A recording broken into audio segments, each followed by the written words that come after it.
제가 중국에서 실제 산 지도 5, 6년 살았고 지금도 거의 1년에 뭐 한두 번은 가고 네. 하는데 저는 사실 이제 2005년에 처음 중국 갔었거든요.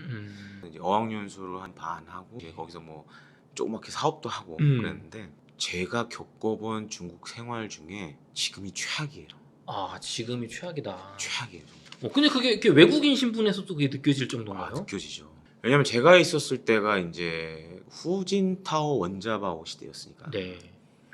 그때는 정말 그 매년 경제 성장률이 막 10% 이상씩 뛰었거든요. 그렇죠. 그냥 쭉 올라가는 시대였거든요. 네. 근데 지금은 쭉 내려가고 있어요, 계속. 아, 그렇군요. 쭉 내려가고 있어요, 정말. 그러니까 이제 가장 큰 문제가 뭐냐? 경제에 대한 그 희망의 심리가 없어요.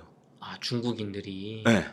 전에는 막 우린 계속 좋아질 거야 이런 느낌이었으면 심리가 없어요. 안 좋을 일만 남았어. 그러니까 이제 최근에 보면은 자살하는 사람들 엄청 많아요. 며칠 전에도 이제 주가 부양책 내놨는데 갑자기 급락했고 맞아요. 급락했죠.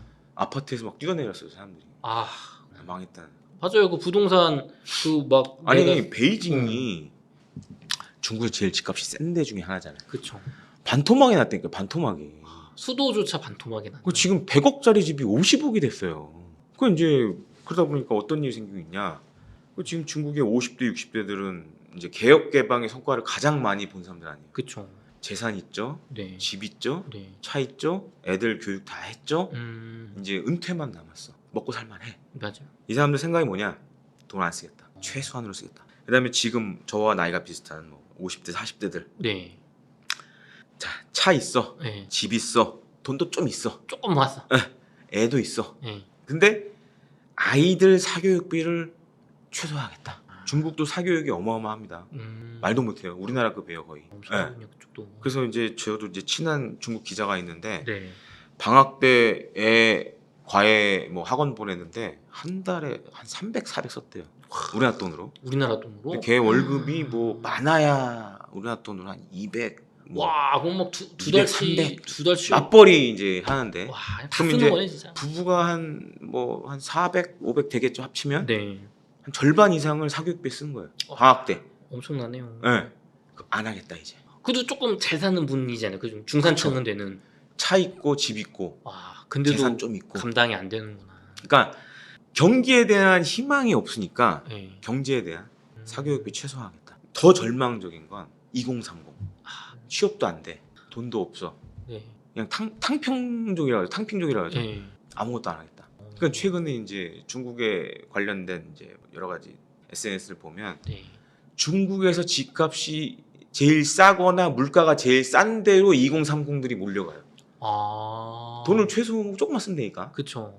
그런 데를 찾는 애들이 있어. 그 정도로 안 좋다는 희망이 없어. 아, 막 이래가지고 잘 살아서 일어날 생각을 잃어버렸군요, 다들. 그러니까 그게 점점 없어지는. 없어진다.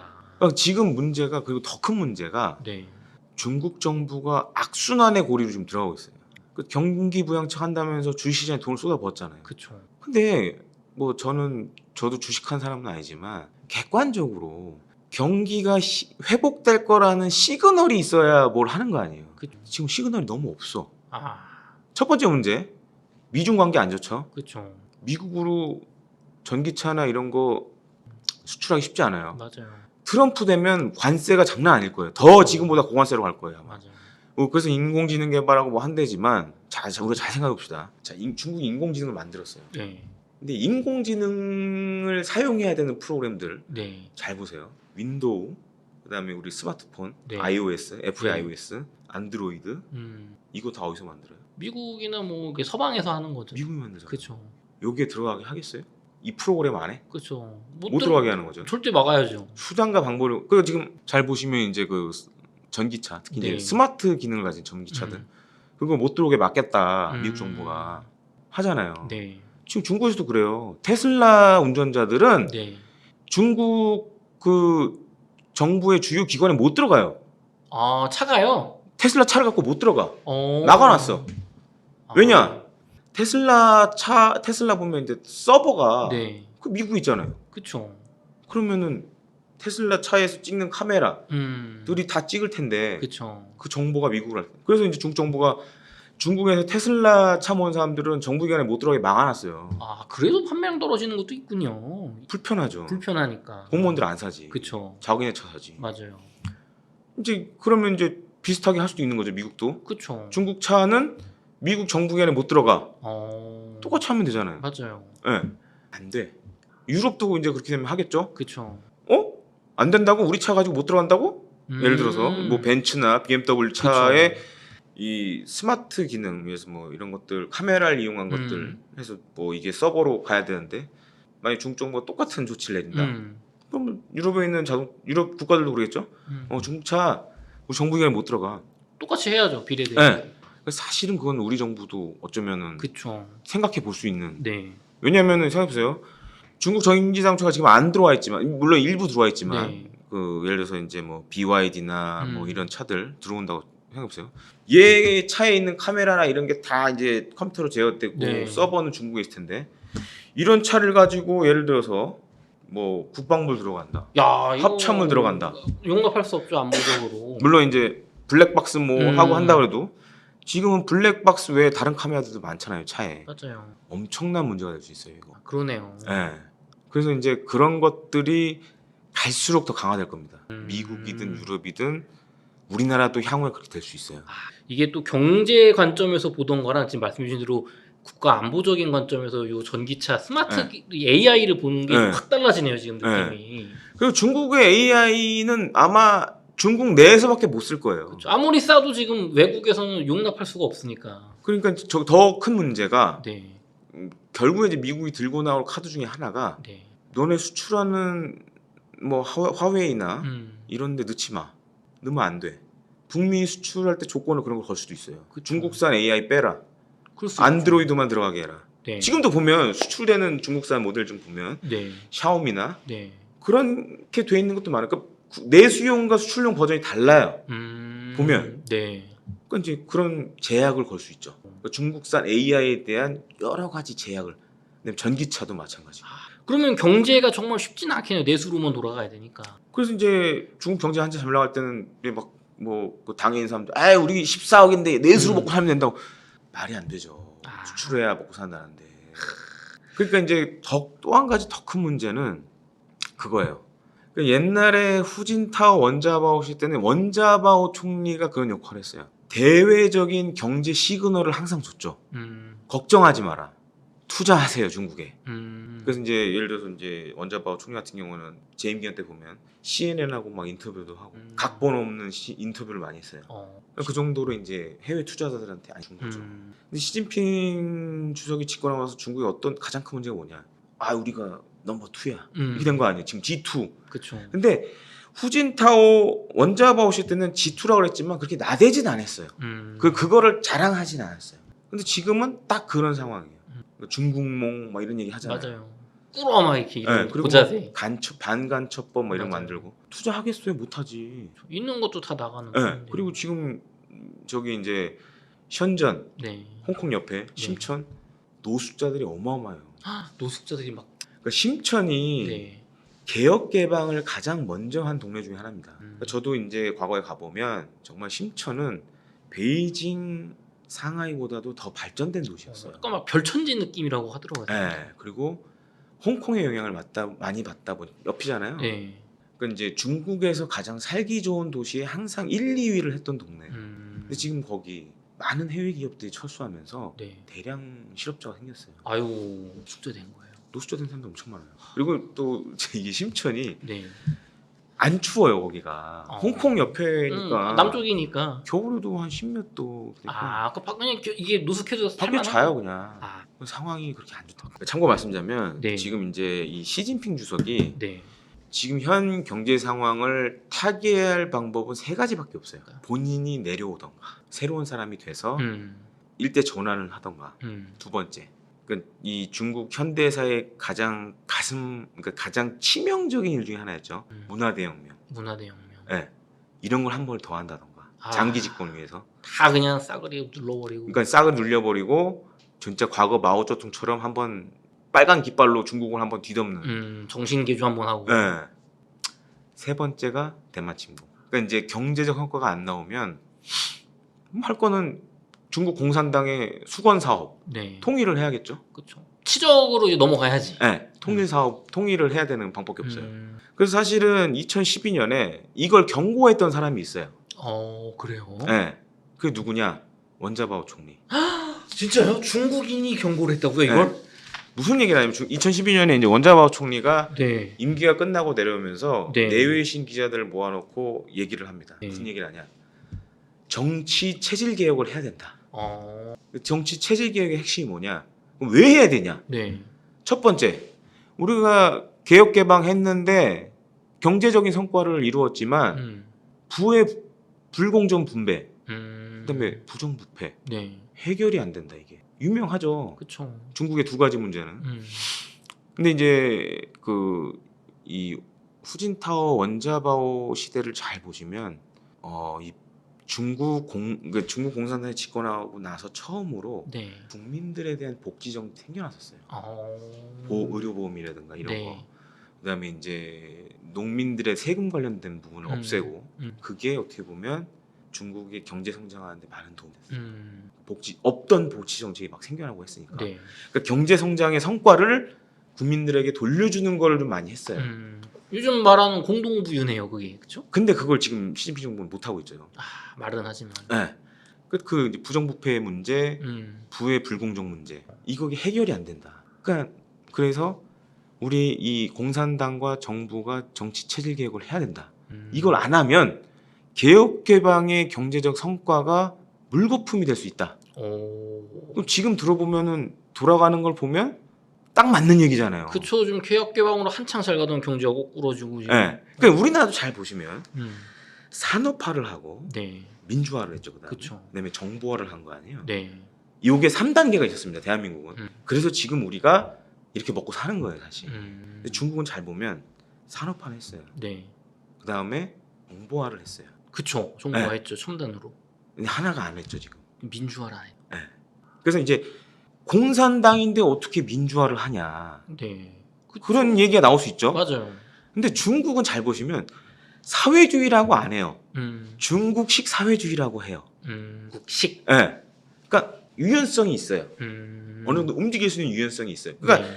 덩샤오핑이 집단 지도 체제를 한 건 네. 어떻게 보면 이제 그 중국식 그러면서 중국식 사회주의를 만든 거 아니에요. 네.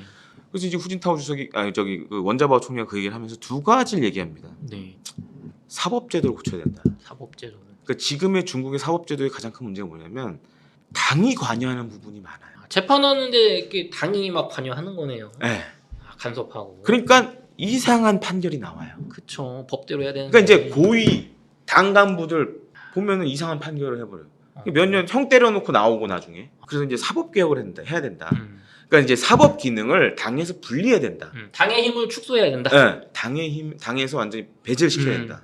또 한 가지가 당과 정부 지도자와 관련된 선출 방식을 개선해야 된다. 야, 이건 굉장히 급진적인 발언이군요. 네, 그래서 이제 이거를 밑에서부터 선거제도를 정착을 시켜야 된다. 와, 굉장히 선진적인 얘기를 했네요. 그러니까 2012년 저도 최근 몇 년 사이 이제 고민을 했던 게 뭐냐. 네.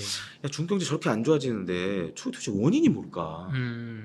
근데 이 정말 유튜브가 정말 답을 주더라고요. 어느 날 갑자기 뿅 하고 나타나더라고요. 그래서 그걸 다 읽어봤어요. 인터뷰한 동영상 봤더니 답은 여기 있었네. 이미 2012년에 얘기를 했네. 원자바오 총리가. 그들 스스로 알고 있었군요. 근데 원자바오 총리에 대해서 좀 더 아셔야 될 게 중국의 이 현대사의 비극이 또 하나 더 있죠. 문화대혁명의 천안문 사태 때 원자바오 총리가 그때 당시 그 국무원 총리를 모셨던 네. 비서였어요. 그래서 사진이 있어요. 진짜요? 천안문 사태 때 그때 제가 지금 그때 총리 이름 생각이 안 나는데 학생들한테 자제해달라 이러면 자칫 큰일 날 수 있다. 그 옆에 원자바오 총리가 있었어요. 그러니까 원자바오 총리는 알았던 거야. 그래서 CNN이랑 인터뷰했을 때 CNN 기자가 그 사진을 보여줍니다. 원자바오 총리한테. 그러면서 원자바오 총리가 무슨 얘기를 했냐면 정치 체질 개혁을 해야 된다. 그럼 또 이렇게 될 수도 있다 뭐 이런 느낌인 건가요? 이게 이미 억누를 수만 없다 이제. 이게 이미 알고 있었던 거예요. 그러니까 사람들이 경제적으로 부유해지면 사고가 바뀌죠. 우리나라도 그랬잖아요. 그렇죠. 우리나라가 민주화된 것도 이제 사람들이 어느 정도 먹고 살게 되니까 자유를 생각하게 돼요. 그러니까 억압되었던 여러 가지 행동들에 대한 자유. 보면 중국 가서 보면 좀 똑똑한 애들은 중국은 아시잖아요. 중국에서 네이버 안 되고 네, 맞아. 다 안 되고. 페북 안 되고 그런 애들 다 VPN 깔아서 다 봐요. 유튜브도 보고 페이스북도 하고 다 해요. 보면 중국 그 유튜브 보시면 네. 중국 애들이 올리는 게 어마어마하게 많아요. 아. 아는 거예요. 자기네들이 이렇게 억압된 삶을 살고 있다. 북한 같이 모르는 게 아니다. 아니에요. VPN 써서 다 봐요.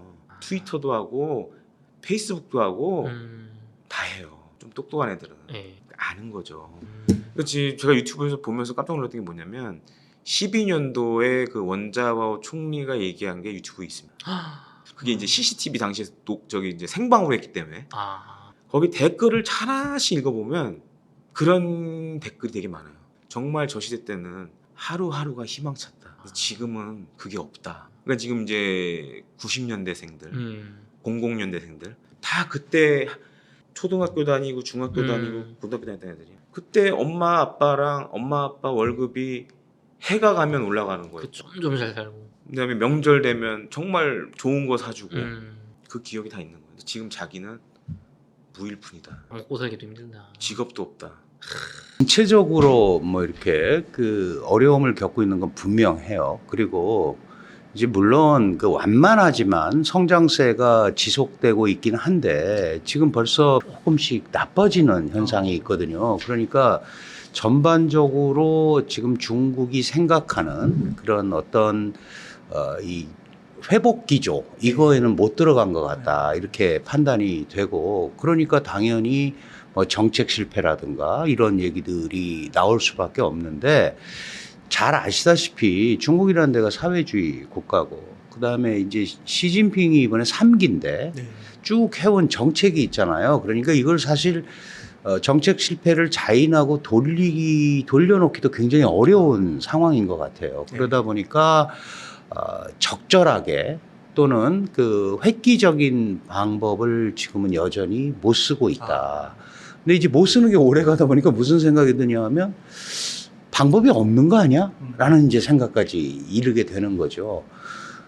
특히 지난 그 20기 3중전회라는 게 열렸었는데 그동안 전혀 중국 경제가 문제 없다라고 얘기하던 시진핑 중국 국가주석 총석이 마저도 중국 경제가 어려움에 처해 있다. 이제 이런 얘기를 할 정도로 봐서 지금 분명히 중국 정부의 의지 또는 계획대로 가는데 상당한 어려움을 겪고 있는 거 아닌가 이렇게 판단이 됩니다.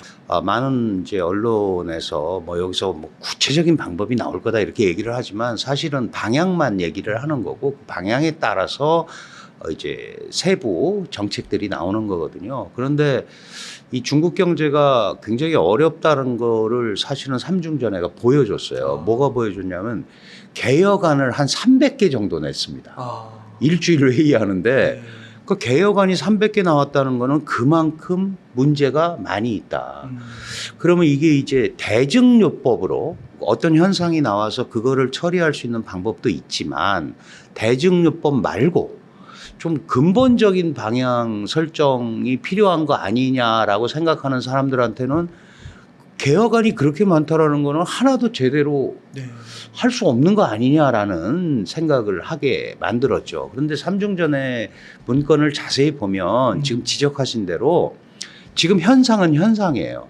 그런데 장기적으로는 중국은 어쨌든 선택과 집중을 하겠다는 거죠. 이게 무슨 얘기냐 하면 과학기술 분야 이런 것들은 어쨌든 독자적 힘으로 계속 발전을 시킬 거고 지금 그렇게 하고 있다. 물론 이제 안 되는 것도 있어요. 예를 들면 반도체에 그 정말 천문학적인 자금을 투입을 해서 좀 끌어올려보려고 하는데 잘 안 된단 말이죠.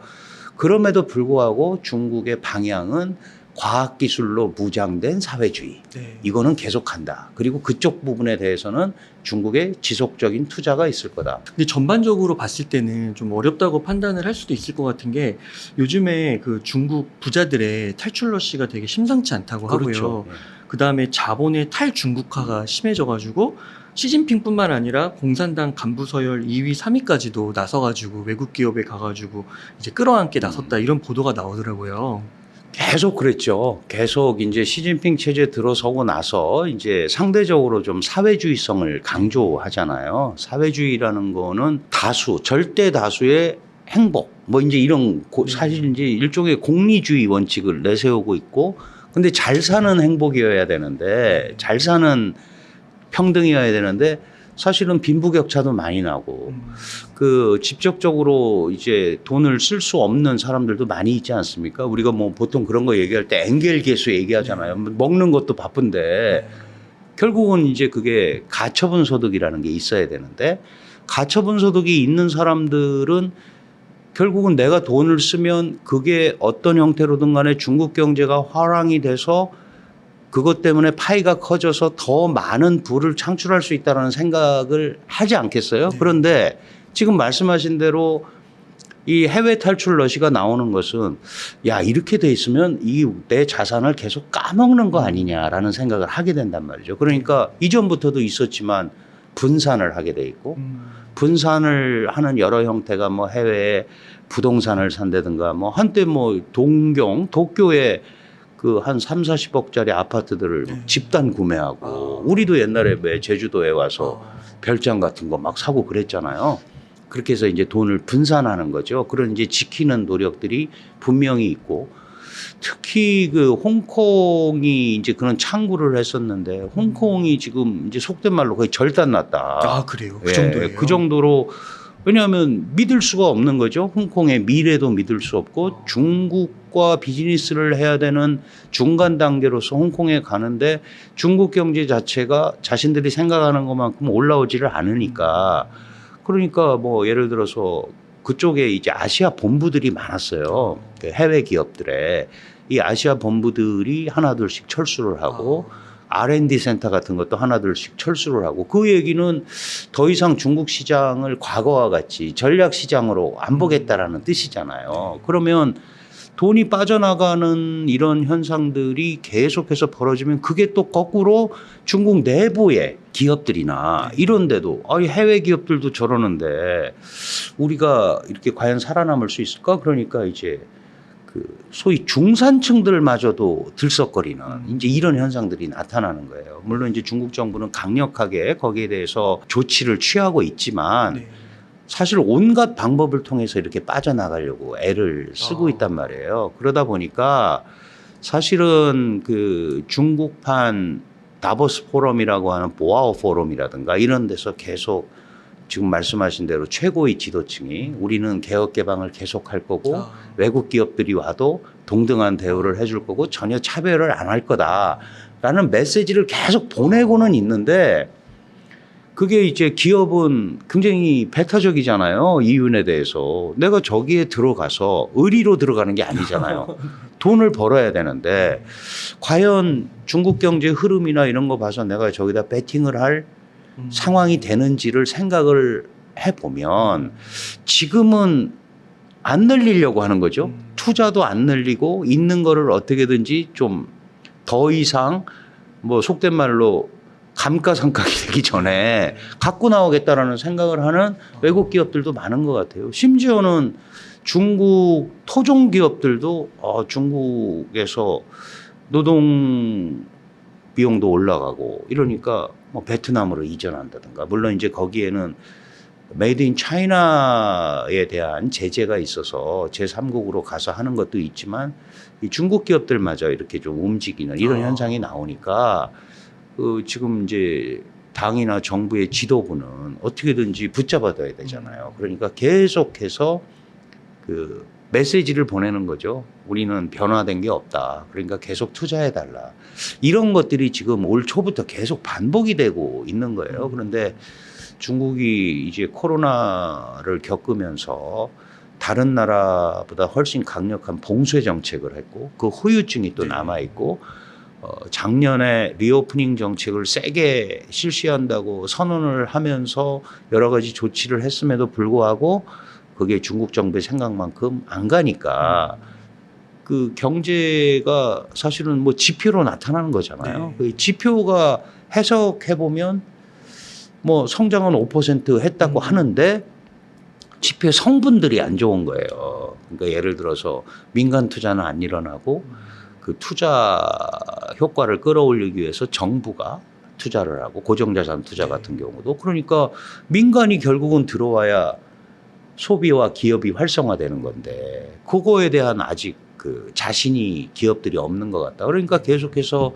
구매자 관리 지수 같은 게 안 좋게 나타나는 거거든요. 50이 넘어야 뭐 경기를 확장 국면으로 보는 건데 그게 영 안 지켜지고 인플레도 거의 뭐 0%대 지금 있단 말이죠. 물가 상승률이 중국은 대개 한 3% 정도를 이제 제어치로 하고 있는데 3%는 고사하고 0%대에서 왔다 갔다 하니까 그럼 경기가 그냥 완전히 침체되어 있는 거 아니에요?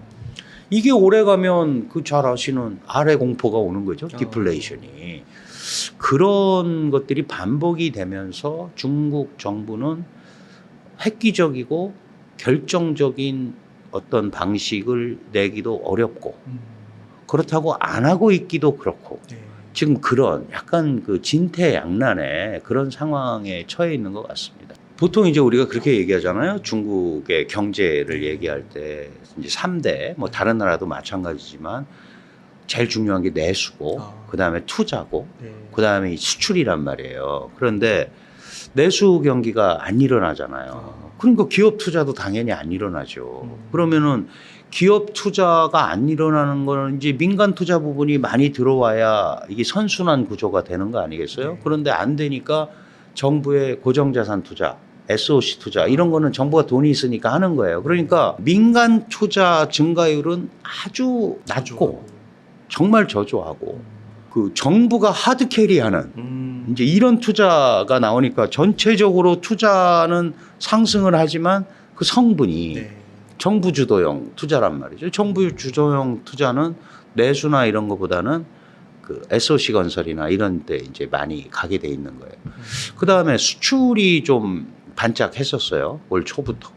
근데 이제 이것도 과잉 밀어내기 생산이다. 그래서 이제 각국에서 그 관세라든지 이제 이런 조치들이 나오잖아요. 그러니까 성장은 분명히 5%면 지금 말씀하신 대로 4.6%도 대단한 성장세인데 그거를 이렇게 뜯어보니까 이게 정말 그렇게 가는 건지 억지로 이렇게 숫자를 맞추려고 하는 거 아니냐 하는 이제 그런 의구심이 충분히 들 수 있는 그런 수치들이 나오고 있는 거예요. 그러니까 이런 것들이 개선이 돼야 이제 사실 경제는 쉽니다. 뭐 이런 말이 있잖아요. 이제 우리가 제대로 궤도에 오른 것 같다. 이런 거를 줘야 되는데 아직은 거기까지 못 와 있는 것 같고 못 와 있는 거에 가장 결정적인 이유가 내수인데 내수의 핵심은 부동산이란 말이죠. 왜냐하면 부동산이 뭐 중국 경제 25%를 차지하고 있고 그 관련 부동산업 종사자들이 전체 취업 인구의 거의 40%에 육박한다. 뭐 이런 통계도 있거든요. 그러면은 부동산 경기가 안 좋으면 결국은 그렇게 될 수밖에 없는데 중국 정부도 과거와 같은 부동산 정책으로 경기를 부양하고 하는 거는 안 맞는다고 이미 생각을 해서 거기에 한 발 물러나 있습니다. 그리고 인구도 줄고 그러니까 집이 지금 많잖아요. 사실은 나쁜 집에 살아서 그렇지 빈집이 너무 많잖아요. 근데 그걸 살 수 있는 여력이라든가 우리가 어차피 집을 사는 거는 내가 이걸 사면 내가 또 승진을 할 거고 우리 사업이 확장될 거고 이런 기대 심리를 가지고 대출도 받고 이래서 사잖아요. 그런 자신이 없는 거예요. 그러니까 지금은 안 사고 있는 게 더 낫다라고 판단을 하니까 그러면은 디플레이션의 심리라는 게 그렇잖아요. 더 떨어질 거야. 그럼 더 떨어질 때까지 안 산단 말이죠. 그러면 그냥 잠겨 있잖아요. 그러니까 기업으로 치면 자본 잠식이 계속 되는 형태가 지금 이어지고 있는 거고 그럼 이 부분을 만회할 방법이 뭐가 있을까? 그거를 지금 당장 한 번에 엄청난 돈을 쏟아 부어서 하고 싶지만 또 그런 여력이 되는지 모르지만 했는데 안 되면 그때는 이제 그 다음 카드가 없어요. 그렇죠? 뭐 돈을 뭐 예를 들어서 900조, 800조를 썼다.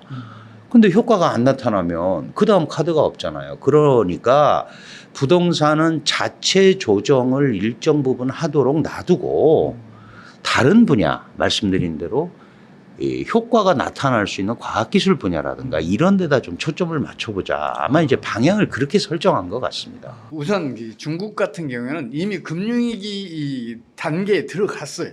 근데 중국은 강력한 통제 경제 체제잖아요. 그래서 금융위기의 진행을 그 속도를 늦추고 있어요. 그래서 금융위기가 터지기 전에 지금 경기가 급속하게 하강하는 게 먼저 벌어지고 있어요. 네. 결국은 중국도 금융위기가 갑자기 터질 거예요. 폭탄이 터지듯이 터질 것 같아요. 네. 지금 네. 중국은 이미 금융위기 단계에 들어갔어요. 심지어 지금 지방정부들이 세수 결손이 얼마인지를 몰라요. 그뿐만 아니라 지방금융공사를 설립해서 지방 세수를 보완을 해왔는데 이 지방금융공사조차도 부실이 점점 심해져서 이제 막다른 골목에 간 것 같아요. 베이징도 적자라고 그러더라고요. 그리고 그 지방은행들 있잖아요. 그 성정부가 인가하는 지방정부들은 지금 수많은 은행들이 도산해서 예금을 이렇게 그 상환도 못하고 있을 뿐만 아니라 지금 중앙정부 인가 은행들에 계속해서 합병되고 있어요. 금융위기가 이미 진행되고 있어요. 그리고 실제로도 중국 경제는 아주 급속하게 지금 하강하고 있으니까 금융위기 진행은 점점 더 빨라질 것으로 보여요. 우리나라에도 그 영향을 피할 수 없어요. 그 다음이 이제 우리나라가 도미노식으로 받게 되는 거군요. 저는 중국 발표 못 믿어요. 우선은 지난해 5.2, 올해 1, 4분기 5.3, 지금 2, 4분기 4.7이라는데 맞아요.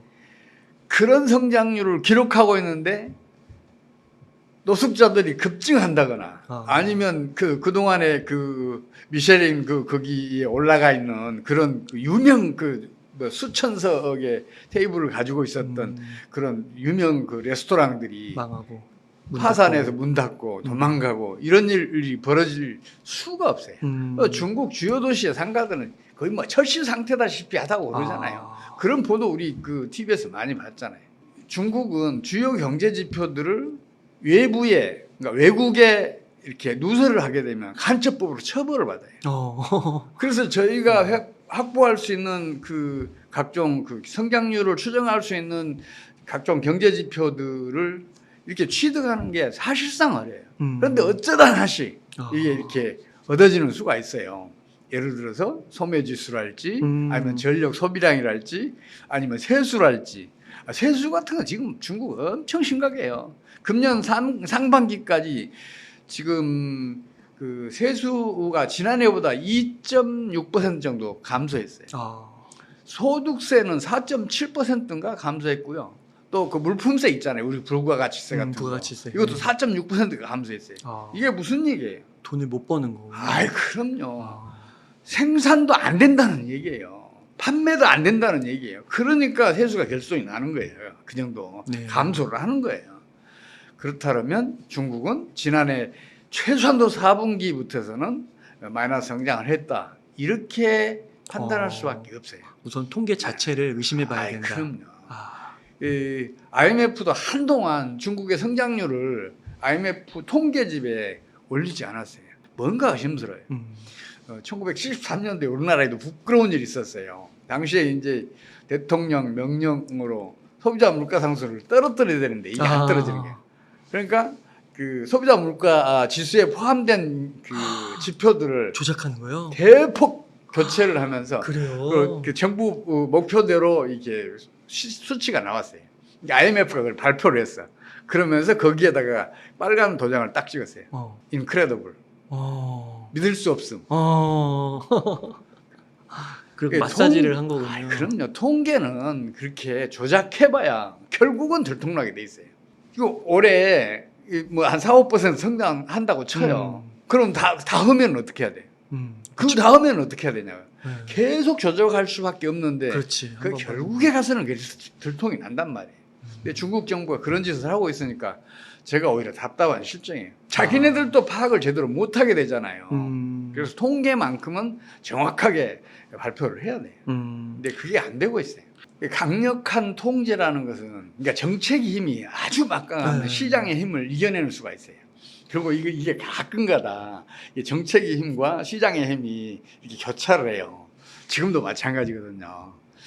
미국 주식시장을 보면 정책의 힘이 강해요. 이제 정책이 힘이 강해지는 경우는 어떤 경우냐면 정권이 바뀌었거나 완전히 바뀌었거나 아니면 대통령 선거나 국회의원 선거처럼 큰 정치적인 행사가 있기 직전에는 정책이 막 강한 그 의지로 시장의 힘을 이렇게 억누르는 수가 있어요. 네. 지금이 딱 그런 때거든요. 아. 그래서 지금 미국 주시장도 참 위험한데 어쩌면 금융위기는 미국에서 먼저 터지지 않을 것으로 저는 봐요. 아. 워낙 그 연구를 철저히 하는 그런 그 나라니까 금융위기에 대해서는 엄청나게 세계에서 가장 정확하게 그리고 다양하게 그 원인과 전개 과정에서 파악을 하고 있어요. 물론 경제 병력은 없지만 임상 경험을 통해서 그걸 파악하고 있어요.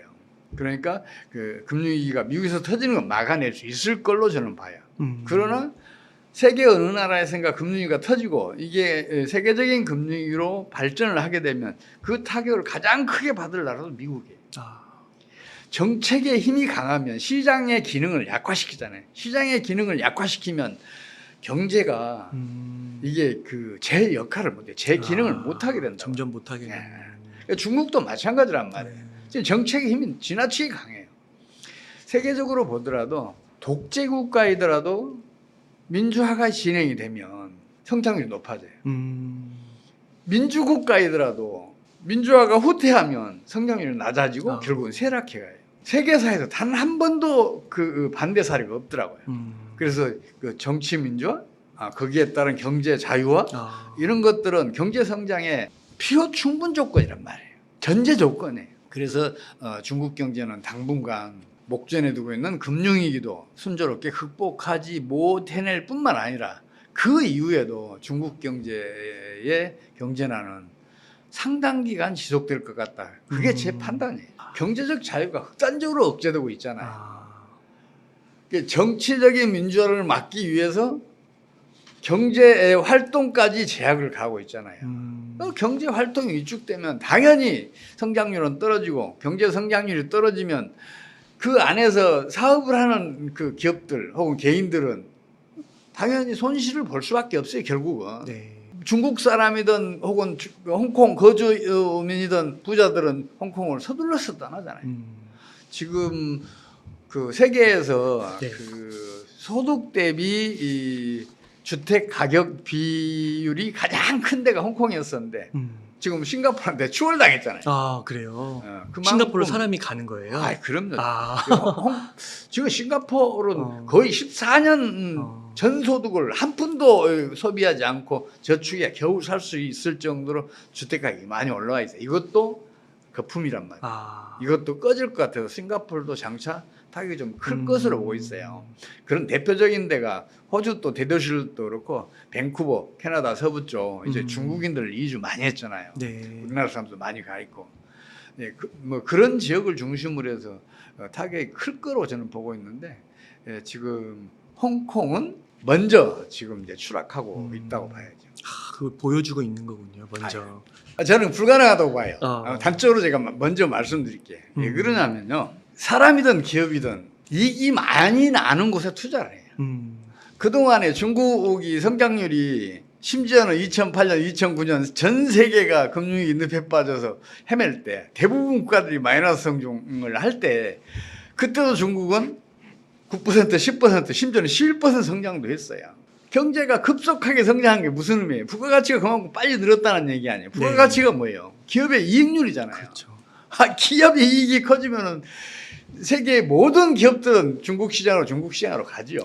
거기다 인구 대국이고 또 중국 내 국내 시장이 크잖아요. 수요가 그만큼 빨리 증가할 수 있으니까 중국으로 몰려가는데 지금 중국의 성장률이 시진핑이 집권한 2012년 이래 지속적으로 떨어지고 있어요. 지금은 금융위기가 닥치지 않았어도 6%대 미만으로 떨어졌을 것으로 봐요. 근데 중국은 2019년에 이미 그 금융위기가 터질 수밖에 없었는데 정부가 강력한 부동산 부양 정책을 펼쳐서 거품을 더 키웠죠. 그래서 결국 2021년에 붕괴되면서 또 토지 사용권 매각을 통해서 지방 세수를 대폭 늘렸던 지방 정부들까지 그게 이 세수가 30-40% 줄어드니까 견딜 수가 없게 돼서 지금 공무원 월급도 못 주는 데가 많잖아요. 월급 계속해서 깎아가고 있고 또 소위 자기네들 말로는 불필요한 비용들 전부 다 삭감하고 있잖아요. 그러니 어느 외국 기업 외국인이 중국에 투자하겠어요. 그뿐만 아니라 아까도 말씀드렸지만 정치적인 민주화 없이 네. 경제적인 민주화 없이 경제 번영을 지속한 나라는 없어요. 아니 그걸 수십 년 수백 년 동안 체득한 국제 금융 자본이 그걸 모르겠어요? 저 같은 사람도 이 학자들도 그걸 알고 있는데 네. 그래서 지금 중국은 정치 민주화 및 경제 민주화가 좀 더 빠르게 진행하지 않으면 국제 금융 자본들, 기업들, 중국 이탈은 더 심화될 것으로 저는 보고 있어요. 아, 그렇군요.